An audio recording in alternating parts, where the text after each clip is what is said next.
Welcome to VY centre. पिछले class में हमने प्रेजेंट इंडेफिनिट टेंस को समाप्त कर लिया था। आज की क्लास में हम present continuous tense, present perfect tense, present perfect continuous tense को पढ़ेंगे। तो शुरू करते हैं हम। सबसे पहले किसी भी टेंस को बनाने का सबसे जरूरी चीज होता है जो structure, affirmative sentence. Affirmative sentence के लिए स्ट्रक्चर होगा subject plus helping verb plus main verb plus object लिखते हैं।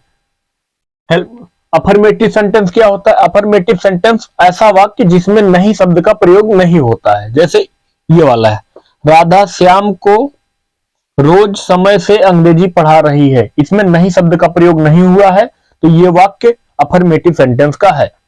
तो सबसे पहले इसमें बनाते हैं हम सब्जेक्ट प्लस हेल्पिंग वर्ब। उस टेंस की हेल्पिंग वर्ब क्या है? Main verb. मेन वर्ब यहां मैंने फॉर्म नहीं लिखा, मेन वर्ब उस टेंस के अकॉर्डिंग आएगा कि किस फॉर्म में होगा उस टेंस में। उसके बाद ऑब्जेक्ट। निगेटिव सेंटेंस, निगेटिव नकारात्मक वाक्य में ऐसा वाक्य जिसमें नहीं शब्द का प्रयोग हुआ होता है। Subject plus helping verb plus not plus main verb plus object लिखते हैं। अगला इंटेरोगेटिव सेंटेंस, ऐसा वाक्य जिसमें प्रश्न पूछा गया होता है। उसमें कभी कभी यहां मैंने WH पे हरा मार्क लगा के गोला कर दिया है। इसका मतलब ये यहां है, कभी कभी WH वाक्य में दिया रहेगा, कभी कभी नहीं दिया होगा। इसका क्या मतलब है? जैसे मैं बोलूं क्या वह पत्र लिख रहा है, क्या वह पत्र लिख रहा है, इसमें सवाल पूछा गया क्या से। जब वाक्य क्या शब्द से शुरू हो जाए, जब वाक्य क्या शब्द से शुरू हो जाए तो वाक्य का अनुवाद बनाते समय तो यहां से हम शुरू करते हैं, helping verb subject main verb plus object लिखते हैं। तब WH नहीं लिखते हैं। जब वाक्य के बीच में प्रश्नवाचक शब्द हो, जैसे वह कितना दूध पीता है, वह क्या लिख रहा है, ऐसा कुछ आता है, तब उसके लिए WH यहां लिखते हैं। जैसे वह क्या लिख रहा है तो WH वाट, वाट को सबसे पहले यहां लिखेंगे। वह कितना दूध पी रहा है तो कितना मिल्क सबसे पहले यहां लिखेंगे। अगला है interrogative negative sentence. Interrogative negative sentence में आपको यह बात ध्यान रखनी है, इंटेरोगेटिव निगेटिव सेंटेंस में यह बात ध्यान रखनी है कि इंटेरोगेटिव निगेटिव में सब्जेक्ट के तुरंत बाद नॉट का प्रयोग कर देते हैं। इंटेरोगेटिव में जैसे वाक्य बनता था एकदम वैसे ही रहेगा, उसमें कोई परिवर्तन नहीं, बस सब्जेक्ट के तुरंत बाद हमें क्या कर देना, नॉट का प्रयोग कर देना है। अब सबसे पहले समझते हैं प्रेजेंट कंटीन्यूअस टेंस को। Present continuous tense, present continuous tense की पहचान होती है जिस वाक्य के अंत में रहा है, रही है, रहे हैं आदि शब्द आता है तो वह वाक्य प्रेजेंट कंटीन्यूअस टेंस का होता है। इसकी सहायक क्रिया होती है हेल्पिंग वर्ब। हेल्पिंग वर्ब मतलब सहायक क्रिया, इज, एम, आर। पिछले क्लास में मैंने आपको बताया था कि जिस वर्ब में यस या ईएस लगा होता है वो होता है सिंगुलर। यह है सिंगुलर, इज होता है सिंगुलर, इज होता है सिंगुलर। और मैंने बताया था आपको singular helping verb singular subject के साथ आता है, और आई एम जो है आई के साथ आता है, आई के साथ एम आता है। और प्लूरल सब्जेक्ट के लिए, प्लूरल सब्जेक्ट के लिए, प्लूरल सब्जेक्ट के लिए, प्लूरल सब्जेक्ट के लिए आर आता है।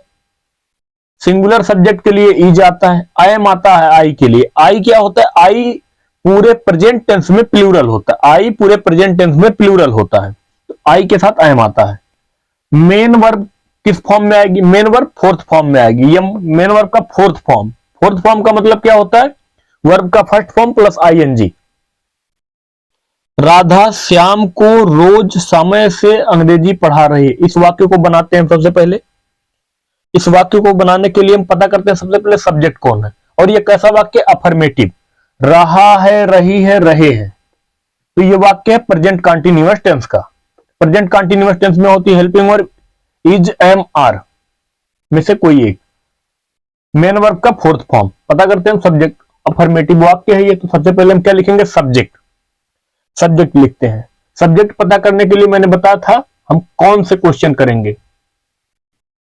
कौन, कौन पढ़ा रही है, कौन पढ़ा रही है, कौन पढ़ा रही है? राधा। तो सबसे पहले राधा, सब्जेक्ट हो गया राधा, सबसे पहले सब्जेक्ट लिखते हैं, उसके बाद हेल्पिंग वर्ब। राधा सिंगुलर है प्लूरल, राधा एक लड़की का नाम है, तो राधा क्या होगा? सिंगुलर, तो उसके लिए क्या आएगा? Is, Radha is. उसके बाद मेन वर्ब, मेन वर्ब का कौन सा फॉर्म यहां आएगा? Fourth form. तो हो जाएगा राधा इज, उसके बाद काम क्या कर रहा है, पढ़ाने का, टीचिंग, राधा इज टीचिंग। काम क्या करता है वही मेन वर्ब होता है, पढ़ाने का काम कर रहा है तो पढ़ाना मेन वर्ब हुआ। उसके बाद हम लिखते हैं ऑब्जेक्ट। ऑब्जेक्ट कैसे मालूम चलेगा, किसे और फिर क्या से, पहले किसे से फिर क्या से क्वेश्चन करेंगे। किसे पढ़ा रही है, किसे पढ़ा रही है, पता चलेगा श्याम को, टीचिंग श्याम, श्याम। उसके बाद क्या पढ़ा रही है, अंग्रेजी, इंग्लिश। इतना हो जाने के बाद हम फिर यम पी टी के सीक्वेंस को फॉलो करते हैं, जो मैंने आपको पिछले क्लास में समझा रखा है। यम कैसे, यहां मैं डिटेल में नहीं समझाऊंगा, कैसे, कहां, कब, कब से। कैसे पढ़ा रही है, कैसे पढ़ा रही है, नहीं जवाब। कहां पढ़ा रही है, नहीं जवाब। कहां पढ़ा रही है, नहीं जवाब। कब पढ़ा रही है, कब पढ़ा रही है, समय से, ऑन टाइम। समय से या समय पर के लिए हम लिखते हैं ऑन टाइम। रोज के लिए, रोज।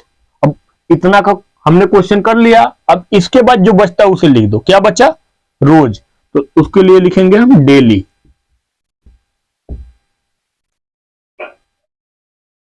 अगला वाक्य है, राम मैदान में नहीं खेल रहा है, राम मैदान में नहीं खेल रहा है। तो वाक्य किस टेंस का है, रहा है, रही है, रहे हैं, present continuous tense. Present continuous tense की हेल्पिंग वर्ब क्या होती है, इज, एम, आर। और इसमें मेन वर्ब किस फॉर्म में आता है, मेन वर्ब मतलब काम, जो काम हो रहा है वो किस फॉर्म में आता है, फोर्थ फॉर्म में। फोर्थ फॉर्म मतलब वर्ब का first form plus ING.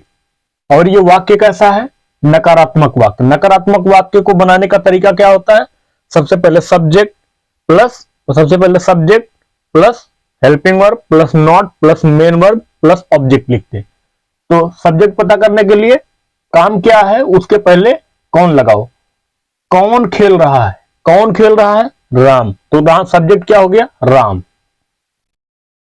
Ram singular है प्लूरल, राम सिंगुलर है, तो जिसमें यस या यस लगा होता है वो सिंगुलर होता है, तो सिंगुलर सब्जेक्ट के साथ singular helping verb. Ram is, उसके बाद काम क्या है, मेन वर्ब। मेन वर्ब मतलब किस फॉर्म में है मेन वर्ब, वो फॉर्म के साथ आएगा। खेल रहा है, प्लेइंग, प्ले मीन्स खेलना, राम इज प्लेइंग। उसके बाद, उसके बाद क्या है, ऑब्जेक्ट लिखते हैं। ऑब्जेक्ट क्या है, क्या इस वाक्य में पता करते हैं। ऑब्जेक्ट पता करने के लिए किसे और क्या से क्वेश्चन करते हैं। किसे खेल रहा है, नहीं जवाब। क्या खेल रहा है, नहीं जवाब। उसके बाद हम यम पीटी से क्वेश्चन करते हैं। तो एक ही चीज बचा है, क्वेश्चन क्यों करना है, वही लिख दो सीधा, in the field, in the field. अगला वाक्य है, क्या लड़कियां कमरे में खेल रही हैं, नहीं, क्या लड़कियां कमरे में पढ़ रही हैं। तो रहा है, रही है, रहे हैं, रहा है, रही है, रहे हैं, प्रेजेंट कंटिन्यूअस टेंस। और कैसा वाक्य है, इंटेरोगेटिव, इंटेरोगेटिव प्रश्नवाचक वाक्य है। प्रश्नवाचक वाक्य में सबसे पहले हम WH लिखते थे, फिर helping verb plus subject plus main verb plus object लिखते थे।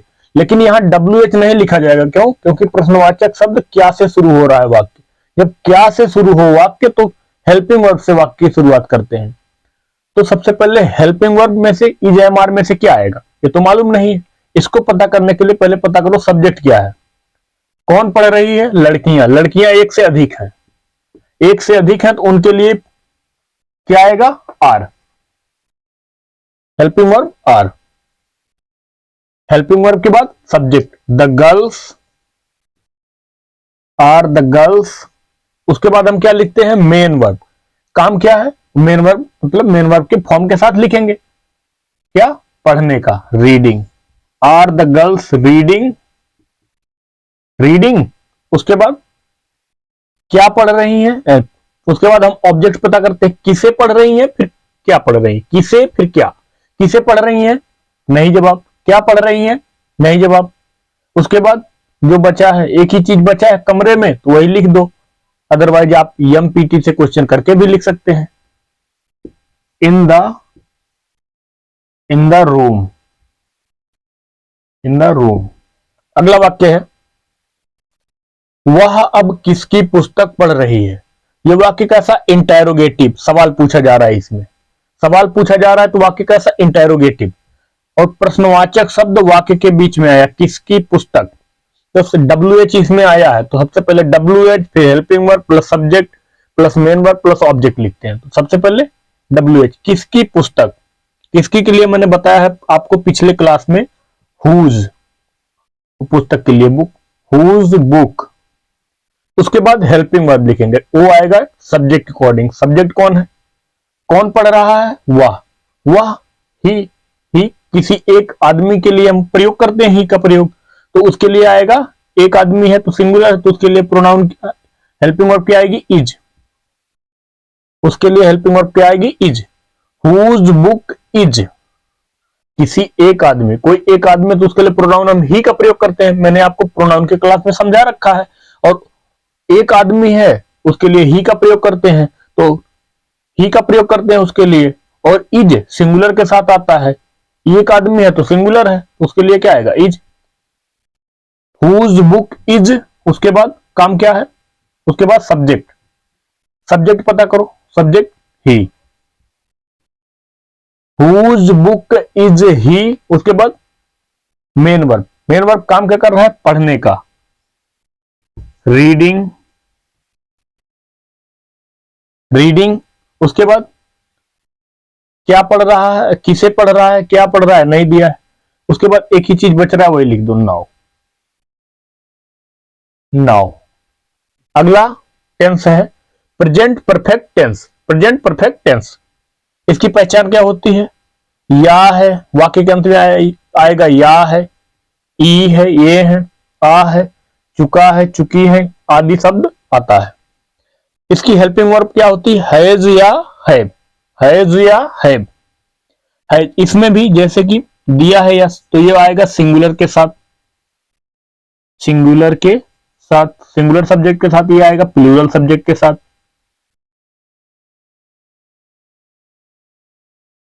और जैसा कि मैंने आपको बताया है कि पूरे प्रेजेंट टेंस में आई जो होता है प्लूरल होता है, और पूरे पास्ट टेंस में आई सिंगुलर होता है। तो आई के साथ यहां क्या आएगा, हैव आएगा, और मेन वर्ब का थर्ड फॉर्म। अब समझते हैं प्रेजेंट परफेक्ट टेंस के वाक्यों को। प्रेजेंट परफेक्ट टेंस का पहचान क्या होता है, जिस वाक्य के अंत में चुका है, चुकी है, चुके हैं, या है, ई है, ए है, आ है, आदि शब्द आता है, तो वह वाक्य प्रेजेंट परफेक्ट टेंस का होता है। इसकी सहायक क्रिया क्या होती है, हैज या हैव। मेन वर्ब का थर्ड फॉर्म प्रयोग किया जाता है, या है, या है, या है, तो ये प्रेजेंट परफेक्ट टेंस का वाक्य है। अब ये समझते हैं कैसा वाक्य है, प्रेजेंट परफेक्ट का अफर्मेटिव वाक्य, इसमें नई शब्द का प्रयोग नहीं हुआ है। सबसे पहले क्या लिखेंगे, सब्जेक्ट। तो सब्जेक्ट काम क्या है, याद करना, तो यहां लगाओ आप कौन, सब्जेक्ट पता करने के लिए। कौन याद कर लिया है, मोहन, मोहन ने। तो सबसे पहले सब्जेक्ट क्या होगा, मोहन, सब्जेक्ट हो गया मोहन। उसके बाद हम क्या लिखते हैं, helping verb. Helping verb, Mohan singular है प्लूरल, मोहन किसी एक आदमी का नाम है, तो मोहन एक, मोहन एक है संख्या में, तो मोहन के लिए क्या आएगा, सिंगुलर। तो हेल्पिंग वर्ब क्या आएगी, हैज, मोहन हैज। उसके बाद काम क्या है, मेन वर्ब। मेन वर्ब का थर्ड फॉर्म आता है, तो काम क्या है, याद करना, लर्न, तो इसका होगा लर्नड। कुछ होती हैं कुछ वर्ब होती हैं जिनके फॉर्म चेंज होते हैं, यदि आप कहेंगे तो उनकी लिस्ट में आपको दे दूंगा, अदरवाइज आप वैसे आप बुक से ढूंढकर याद कर सकते हैं। Mohan has learned. उसके बाद किसे याद किया, किसे याद किया, नहीं जवाब। क्या याद किया, यहां लगाओ, ऑब्जेक्ट पता करने के लिए किसे याद किया, नहीं जवाब। क्या याद कर लिया, अपना पाठ, अपना पाठ। अपना के लिए मैंने बताया था सब्जेक्ट का possessive adjective, subject Mohan, Mohan एक आदमी है, तो इसके लिए प्रोनाउन क्या यूज होगा, ही।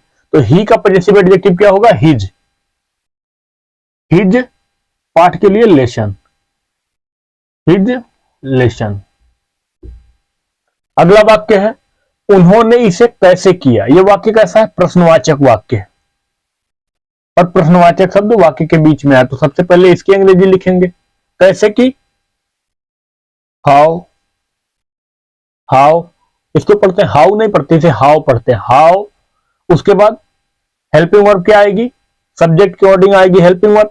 तो पता करते हैं सब्जेक्ट कौन है, कौन किया, उन्होंने। उन्होंने एक से अधिक है तो इसके लिए प्रोनाउन क्या आएगा, दे। तो दे के लिए क्या आता है, हैव। दे प्लूरल होता है तो उसके लिए क्या आएगा, हैव। हाउ, हैव, उसके बाद सब्जेक्ट दे। उसके बाद हम लिखते हैं मेन वर्ब। मेन वर्ब क्या है, करना, तो उसका third form done, do, did, done. उसके बाद हम ऑब्जेक्ट लिखते हैं, किसे किया, नहीं जवाब, क्या किया, इसे, डन दिस। अगला वाक्य है क्या तुमने अपना पाठ याद कर लिया। क्या तुमने अपना पाठ याद कर लिया है, क्या तुमने अपना पाठ याद कर लिया है। तो ये वाक्य कैसा, इंटेरोगेटिव। और प्रश्नवाचक शब्द वाक्य के शुरुआत में है।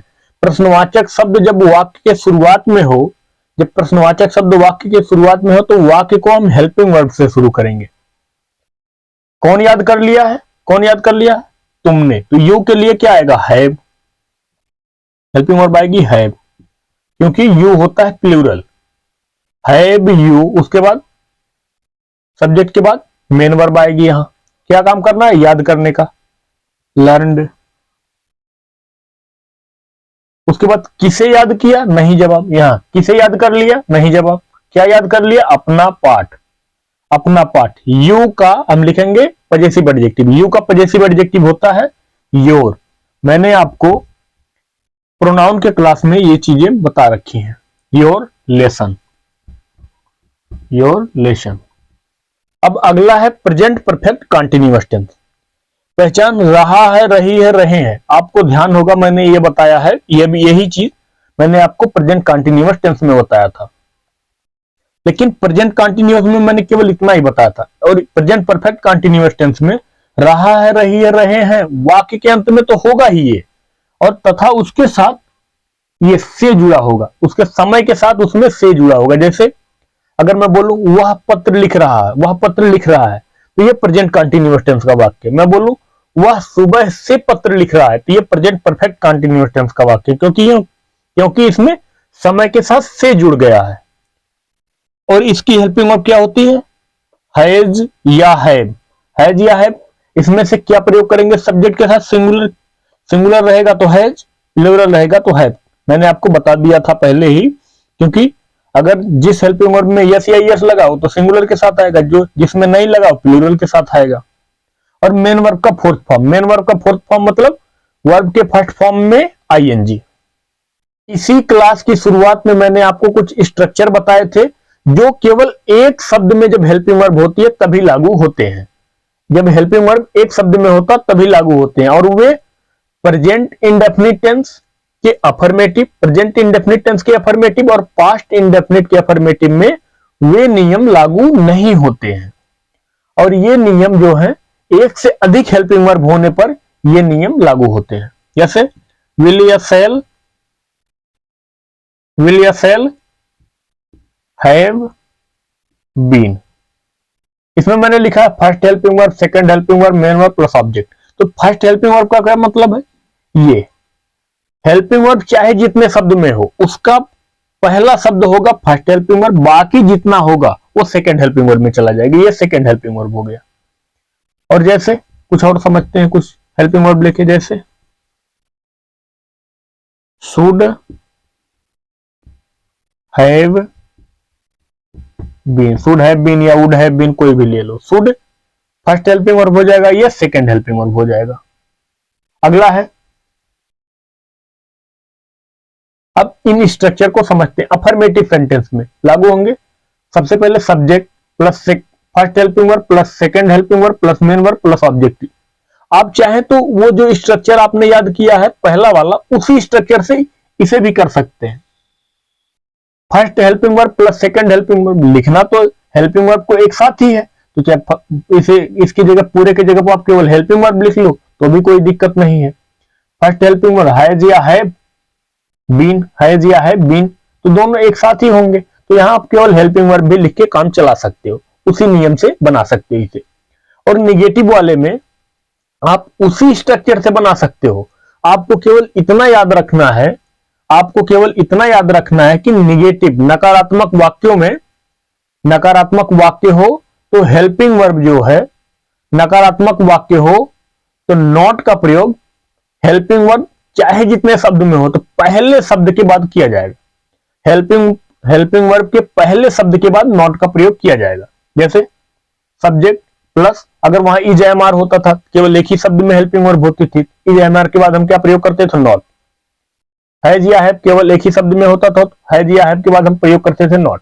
तो एक ही हेल्पिंग वर्ब होती थी, एक ही शब्द के बाद आता था। अब यहां एक से अधिक हेल्पिंग वर्ब होगी तो भी एक ही शब्द के बाद आएगा, और बाकी जो हेल्पिंग वर्ब होगी वो सब्जेक्ट के, बाकी जो हेल्पिंग वर्ब होगी वो नॉट के बाद आ जाएंगे। उसके बाद मेन वर्ब, उसके बाद ऑब्जेक्ट। अगर आपको ये बातें ना समझ में आई हो तो आप ये स्ट्रक्चर को याद कर लीजिए। इंटेरोगेटिव सेंटेंस, प्रश्नवाचक वाक्य। इसके पहले जो स्ट्रक्चर मैंने बताया था उसमें क्या होता था? हेल्पिंग वर्ब एक ही शब्द में होती थी, तो सब्जेक्ट के पहले वो हेल्पिंग वर्ब आ जाती थी। हेल्पिंग वर्ब एक शब्द में होती थी तब भी एक ही शब्द आएगा, एक से अधिक शब्द में होगी तो भी एक ही शब्द आएगा। अब बाकी जो हेल्पिंग वर्ब बचेगी यहां आ जाएगी सेकंड हेल्पिंग वर्ब की जगह पर, सब्जेक्ट के बाद। जब हेल्पिंग वर्ब हम यहां एक ही शब्द में केवल लिख सकते हैं, जब हेल्पिंग वर्ब केवल हम यहां एक ही शब्द में लिख सकते हैं, और वो जो जितने भी शब्द हेल्पिंग वर्ब में रहेंगे वो उसमें का सबसे पहला, will have been, shall have been में, तो क्या विल या शैल में से किसी एक को सबसे पहले, उसके बाद सब्जेक्ट फिर हैव बीन इधर आ जाएगा।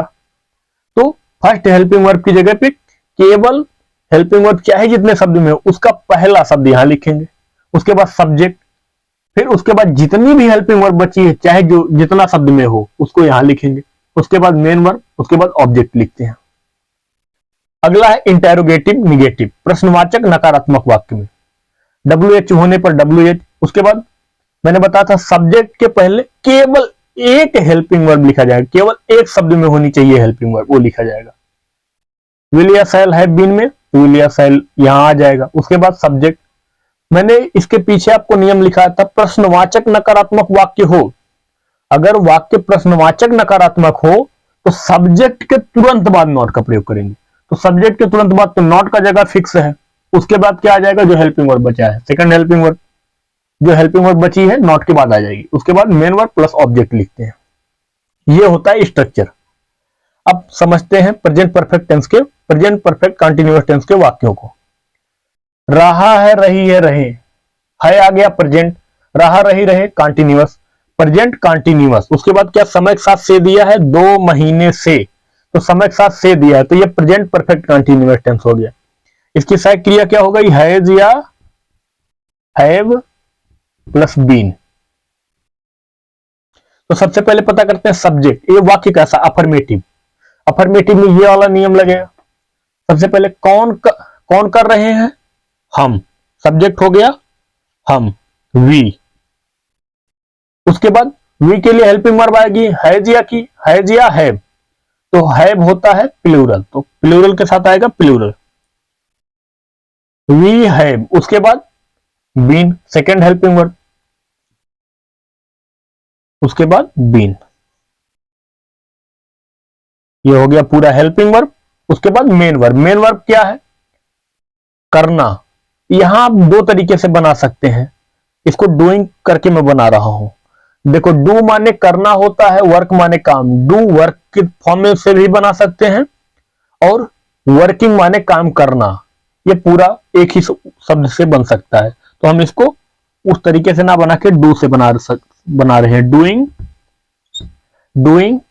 उसके बाद ऑब्जेक्ट लिखेंगे हम, ऑब्जेक्ट किसे कर रहा है? किसे कर रहा है? नहीं जवाब, क्या कर रहा है? काम, वर्क, वर्क, वर्क। उसके बाद वर्क के बाद हम क्या लिखते हैं? यम पीटी से क्वेश्चन करते हैं, M P T, M P T.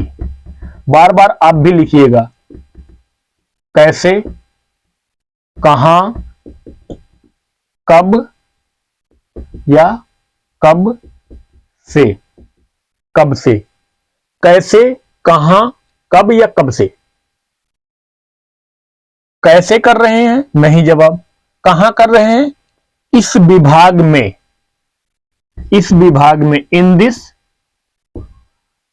Department, department, in this department. उसके बाद कब कर रहे हैं, नहीं जवाब। कब से कर रहे हैं, 2 महीने से, for 2 months। Present perfect continuous में समय के साथ जो से रहता है, इसके लिए हम सिंस या फॉर का प्रयोग करते हैं, इसके लिए हम सिंस या फॉर का प्रयोग करते हैं। मैं इसी क्लास के अगले स्लाइड में मैं आपको बता रहा हूं कि सिंस और फॉर का प्रयोग कहां करते हैं। अगला है, क्या मैं सुबह से अपनी पुस्तक नहीं पढ़ रहा हूं। अब ये कैसा वाक्य है, इंटेरोगेटिव निगेटिव, ये वाला। तो इसमें प्रश्नवाचक शब्द से शुरू हुआ है तो हेल्पिंग वर्ब केवल पहले आ जाएगी। तो कौन पढ़ रहा है, कौन पढ़ रहा है, कौन पढ़ रहा हूं, मैं। तो इसके लिए आई होता है प्लूरल, तो इसके लिए आएगा हैव, हैव आई। उसके सब्जेक्ट के तुरंत बाद, इंटेरोगेटिव निगेटिव है, सब्जेक्ट के तुरंत बाद नॉट। उसके बाद जो हेल्पिंग वर्ब बचा है उसे लिख दो। हेल्पिंग वर्ब क्या बचा है, बीन। उसके बाद हम लिखते हैं मेन वर्ब। मेन वर्ब का कौन सा फॉर्म, फोर्थ फॉर्म। क्या काम कर रहा है ये, पढ़ने का, रीडिंग, रीडिंग। उसके बाद किसे पढ़ रहा है, नहीं जवाब। क्या पढ़ रहा है, अपनी पुस्तक। तो आई का possessive adjective my, my, my book. उसके बाद हम एमपीटी से क्वेश्चन करेंगे, कैसे पढ़ रहा है, नहीं जवाब। कहां पढ़ रहा है, नहीं जवाब। कब पढ़ रहा है, नहीं जवाब। कब से पढ़ रहा है, सुबह से, सिंस मॉर्निंग, सिंस मॉर्निंग। अब हम समझते हैं सिंस और फॉर के प्रयोग को। सिंस का प्रयोग हम निश्चित समय के लिए करते हैं। ऐसा समय, सबसे पहला क्या है, ऐसा समय जिसमें गिनती का प्रयोग ना हो, उसके लिए हम सिंस का प्रयोग करते हैं। जैसे होली, दिवाली, संडे, मंडे, जनवरी, फरवरी, ईद, कोई भी समय हो, क्रिसमस, कोई भी समय हो ऐसा जिसमें, कोई भी ऐसा समय जिसमें गिनती का प्रयोग ना हुआ हो, उसके लिए हम सिंस का प्रयोग करते हैं। अगला है, घड़ी द्वारा बताए गए किसी भी समय के लिए हम सिंस का प्रयोग करते हैं। जैसे 10 बजे हैं, 12 बजे हैं, 7 बजे हैं, 6 बजे हैं, 5 बजे, 4 बजे, 3 बजे, 2 बजे, कोई भी समय हो उसके लिए हम सिंस का प्रयोग करेंगे। कोई ऐसा समय जिसके साथ, कोई ऐसा समय जिसके साथ next, last, first, second, third, fifth, fourth, seventh, eighth, ninth, कोई पोजिशनल एडजेक्टिव, इसके साथ कोई भी समय जुड़ा हो, उसके लिए हम यूज करेंगे सिंस का। अब हम समझते हैं फॉर का प्रयोग। फॉर का प्रयोग अनिश्चित समय के लिए करते हैं। इनमें से कोई भी समय हो उसके लिए सिंस का प्रयोग करेंगे। इसके अलावा जो आते हैं, जैसे मैं बोलूं 10 दिन से, 10 दिन से, मैंने बोला दिन, 10 दिन, 10 के बाद क्या है, दिन। तो आप वो दिन देखिए, क्या मालूम है कि वो काम कब शुरू हुआ, वो कौन से दिन शुरू हुआ, नहीं मालूम है। आप जैसे मैं बोलूं आज के 10 दिन से, तो आप कोशिश करेंगे कि 10 दिन घटा देंगे तो मालूम चल जाएगा। आपको कुछ घटाने जोड़ना नहीं है, कोई गणित का क्लास नहीं है ये, जोड़ना घटाना नहीं। आप वैसे समझ, मैंने बोला 10 दिन से, तो आपको 10 दिन पहले मालूम है क्या कौन सा दिन था, बिना दिमाग लगाए क्या आपको मालूम चला। मैंने बोला 10 दिन से, तो क्या आपको मालूम चला कि वो कौन से दिन काम शुरू हुआ, नहीं। तो आप इसके लिए फॉर का प्रयोग करेंगे। मैं आप बोल दूं आपको, जैसे एक उदाहरण समझिए, 4 सप्ताह से, 4 सप्ताह से, तो 4 सप्ताह से यह अनिश्चित है। सप्ताह से, 4 सप्ताह से, मैंने बोला 4 के बाद क्या, सप्ताह, तो कौन से सप्ताह से हमने काम शुरू किया, नहीं मालूम। मैं बोलूं 5 महीनों से, तो 5 महीनों से, 5 के बाद क्या, महीना, तो आपको नहीं मालूम चलेगा कि वो कौन सा महीना था जिस महीने में हमने काम शुरू किया, नहीं मालूम है। अब मैं बोलूं 2002 से, 2002 के बाद क्या है, 2002 से के बाद क्या है, 2002, तो ये एक साल का नाम है। तो आपको यहां डायरेक्ट मालूम चल रहा है कि काम कब शुरू हुआ, 2002 से, वो सन हमें मालूम चल रहा है। तो इसके लिए हम यूज करेंगे सिंस। मैं बोलूं 4 घंटे से, 4 घंटे से, 4 के बाद क्या है घंटे, घंटे वो कौन सा घंटा था जब काम शुरू हुआ नहीं मालूम, हमें जानकारी नहीं है, दिमाग लगा के नहीं पता करना है, ये गणित का क्लास नहीं है, दिमाग नहीं लगाना है। वैसे यह समय मालूम बोला गया उसके वैसे ही आपको समझ में आ जाए कि काम कब शुरू हुआ तो आप सेंस लगा दो, अदरवाइज फॉर का प्रयोग करेंगे। मैं सुबह 5 बजे से गंदे कपड़े धो रहा हूं।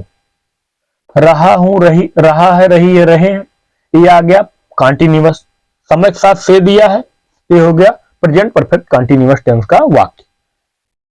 सबसे पहले हम ये अफर्मेटिव का वाक्य, इसके लिए सबसे पहले क्या लिखेंगे, सब्जेक्ट, कौन कौन धो रहा है, मैं, आई, उसके बाद हेल्पिंग वर्ब लिखा जाएगा, फर्स्ट हेल्पिंग वर्ब फिर second helping verb. First helping verb क्या होगा, हैज या हैव में से कोई एक, तो क्या होगा, आई के साथ आएगा हैव। उसके बाद बचा है जो, उसको लिख दो बीन। उसके बाद मेन वर्ब, मेन वर्ब काम क्या है, धोना, वॉश, मेन वर्ब का फोर्थ फॉर्म आ जाएगा यहां, washing. I have been washing, मैं धो रहा हूं। उसके बाद किसे धो रहा हूं, नहीं जवाब, क्या धो रहा हूं, गंदे कपड़े, डर्टी क्लॉथ्स, डर्टी क्लॉथ्स। उसके बाद यम पीटी से हम क्वेश्चन करते हैं, कैसे धो रहा हूं, नहीं जवाब, कहां धो रहा हूं, नहीं जवाब। उसके बाद कब धो रहा हूं, नहीं जवाब, कब से धो रहा हूं, कब धो रहा हूं या कब से धो रहा हूं। तो उसका जवाब मिला सुबह 5 बजे से। तो यहां दो समय आप देख सकते हैं, 5 बजे से और सुबह। इसके लिए हम सबसे पहले छोटा समय कौन है, 5 बजे से, ये छोटा समय, तो इसको सबसे पहले लिखेंगे। सबसे अगर एक ही कैटेगरी के कई, अगर यम का जवाब कई मिल जाए, पी का जवाब कई मिल जाए, या यम पी टी या टी के जवाब कई मिल जाए, तो उसको एक ऑर्डर में लिखेंगे, सब पहले सबसे छोट, फिर उससे बड़ा, फिर उससे बड़ा, फिर उससे बड़ा। हम लोग लिखते हैं असेंडिंग ऑर्डर में। तो सबसे पहले सिंस 5 o'clock, उसके बाद सुबह, इन the morning, in the morning, morning. आप इस तरह से वाक्य को बना सकते हैं। और इसी वाक्य को हम since 5 o'clock in the morning की जगह इतना भी कर सकते हैं, सिंस 5 AM, 5 बजे सुबह। इसी के बाद इस तरीके से भी बना सकते हैं और इस तरीके से भी बना सकते हैं। I have been washing dirty clothes since 5 AM, या I have been washing dirty clothes since 5 o'clock in the morning. ये दोनों तरीके से वाक्य बनाया जा सकता है। धन्यवाद। अगर क्लास पसंद आई हो तो चैनल को सब्सक्राइब करें और वीडियो को शेयर करें।